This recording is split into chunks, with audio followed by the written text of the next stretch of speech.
Hello and welcome to the third video of Java Persistence API tutorial. In this video, I'm going to talk about JPQL and how it works with persistence units.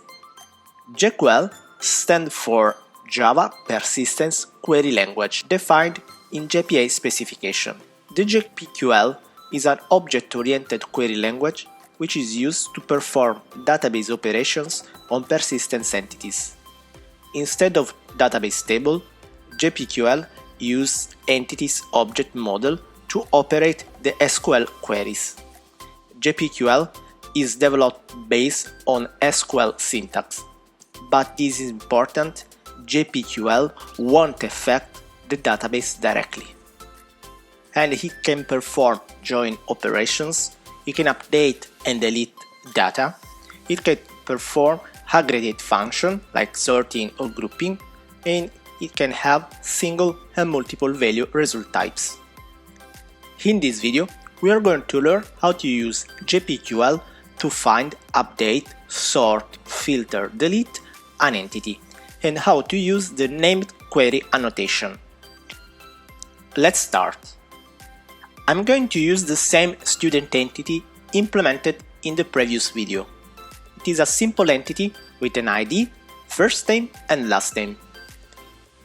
Also, I'm going to use the student repository class where I put all persistence operations. Find entity. I'm going to create a new method, find first name, that returns a list of string, list of names.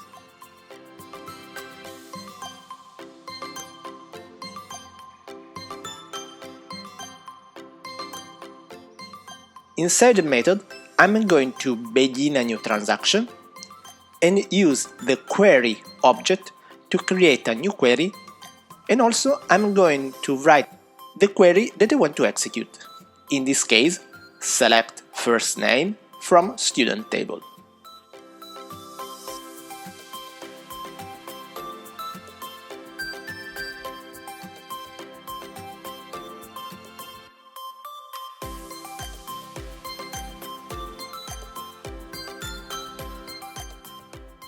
I have decided to create another method similar to the previous one, but instead of find first name, I want to find last names.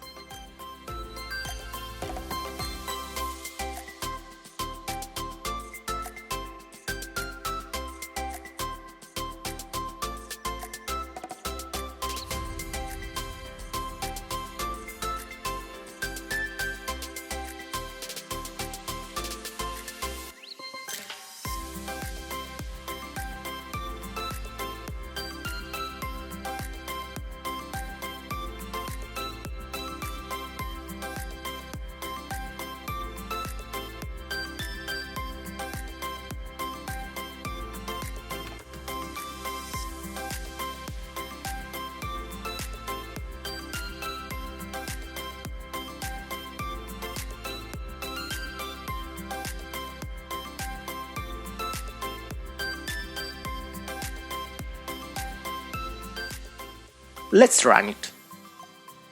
I have received an error because inside the query we should use the attribute of the student entity class, not the name of the column inside the table student. We should forget about the table student and we should only focus our attention on the student entity class if we want to write a JPQL query.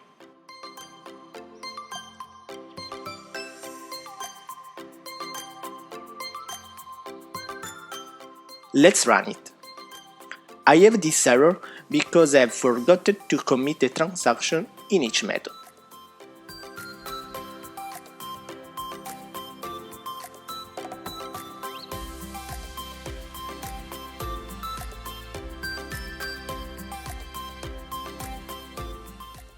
Let's run it again.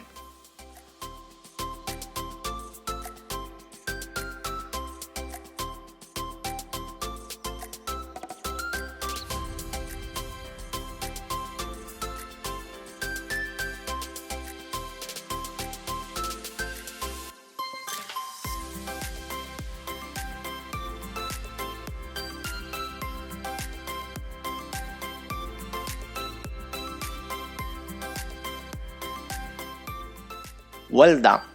Now it's working, but let's check the database.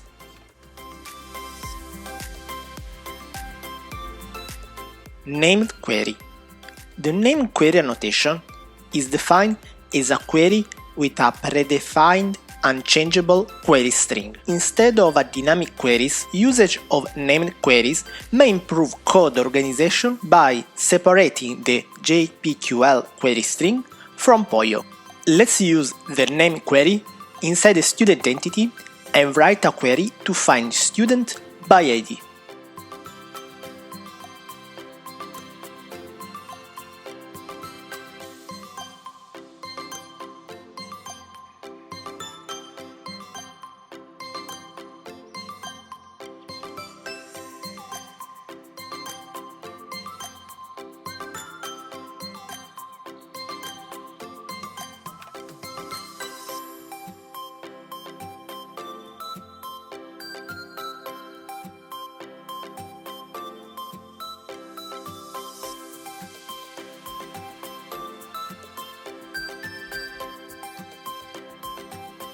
Now, inside student repository class, I'm going to create the method findById and use the query that I have just written.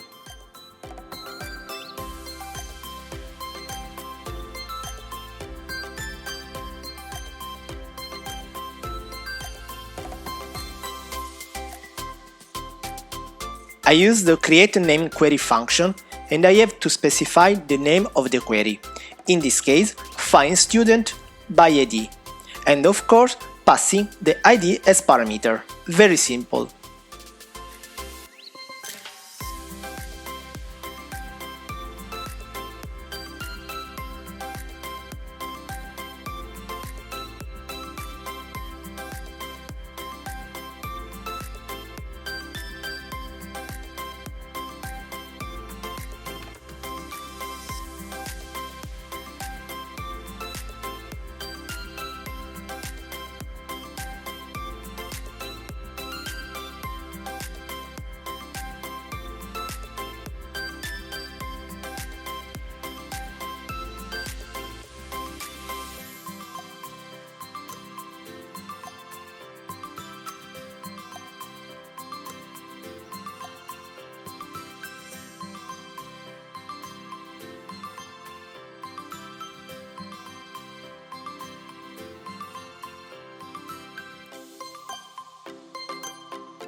Let's run it.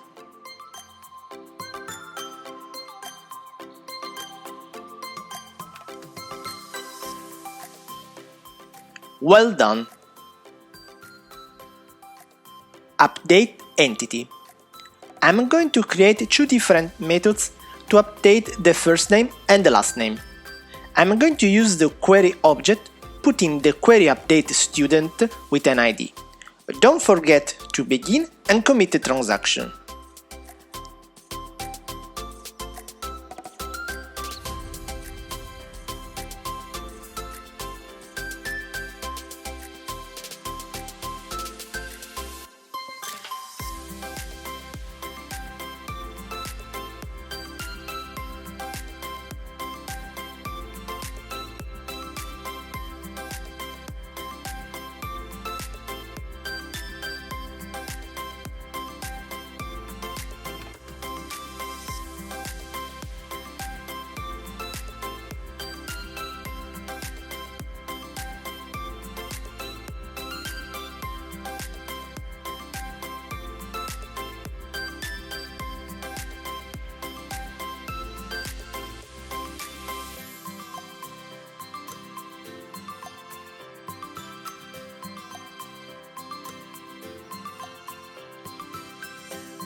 Let's run it.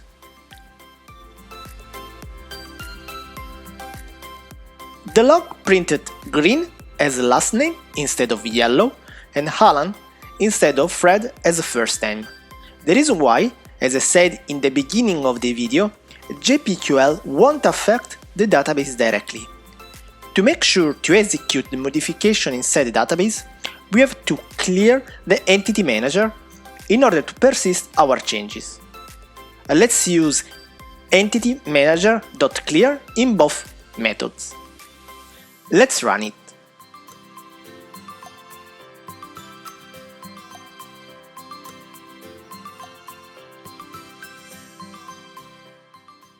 Now it worked.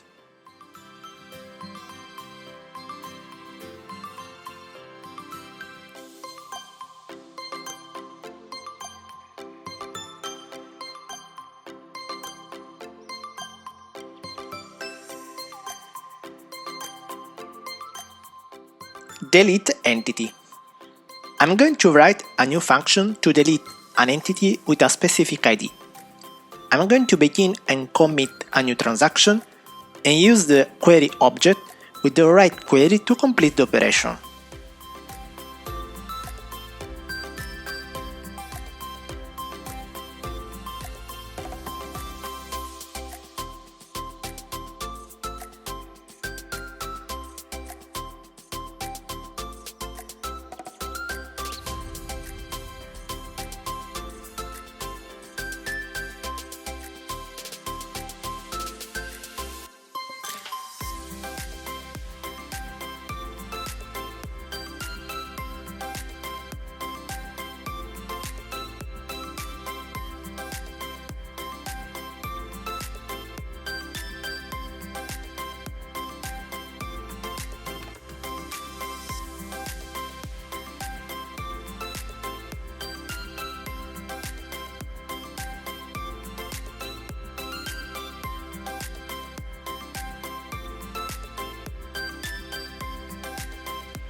Let's run it and after that, check the database.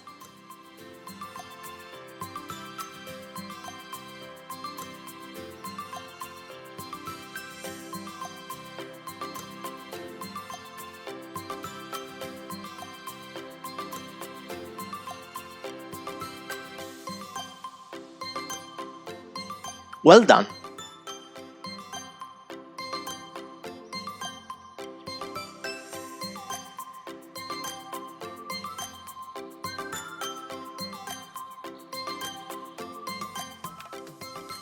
Filter entity. We can use JPQL to filter the entity in our database. We can use the between and like keywords and much more.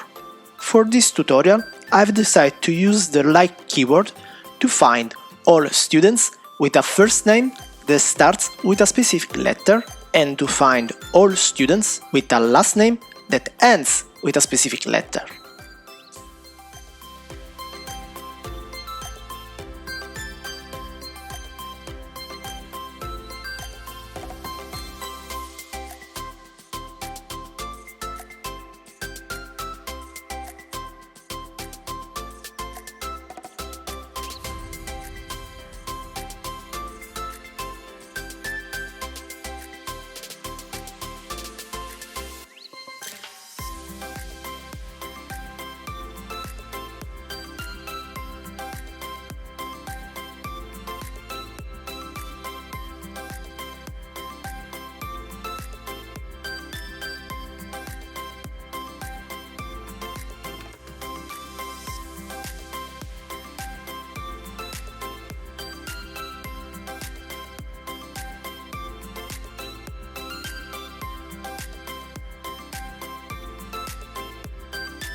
Let's run it.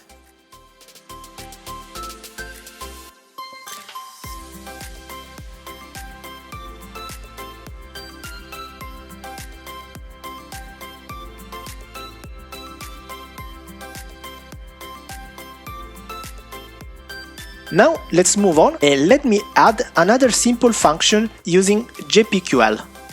The function to count how many students I have in the database.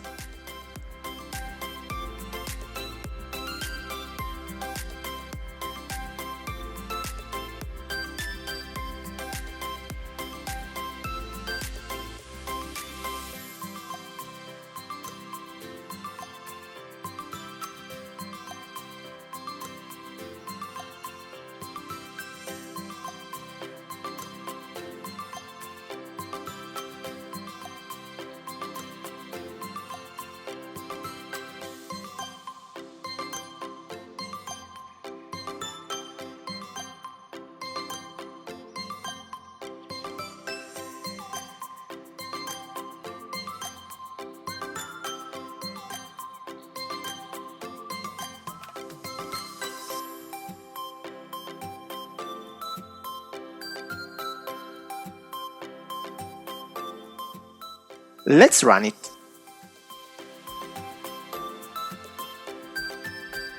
Well done! I have 3 students in my database.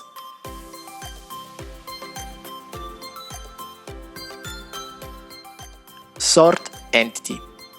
Last but not least, I'm going to create 3 different functions to find and store students by first name, last name, and ID.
Let's run it and check the log.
Let's run it again and check the log.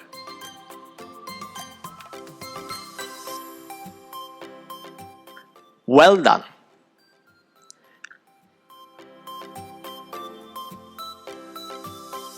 We have completed the third video of JPA tutorial, where we explore in detail how we can use the JPQL to find, update, delete, filter and sort entities.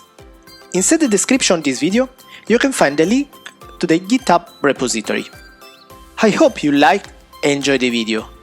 If you have any questions or doubts, write to me inside the comment section below. And don't forget to subscribe to the channel to be updated with a new video that we'll upload. See you in the next video of JPA tutorial. Bye!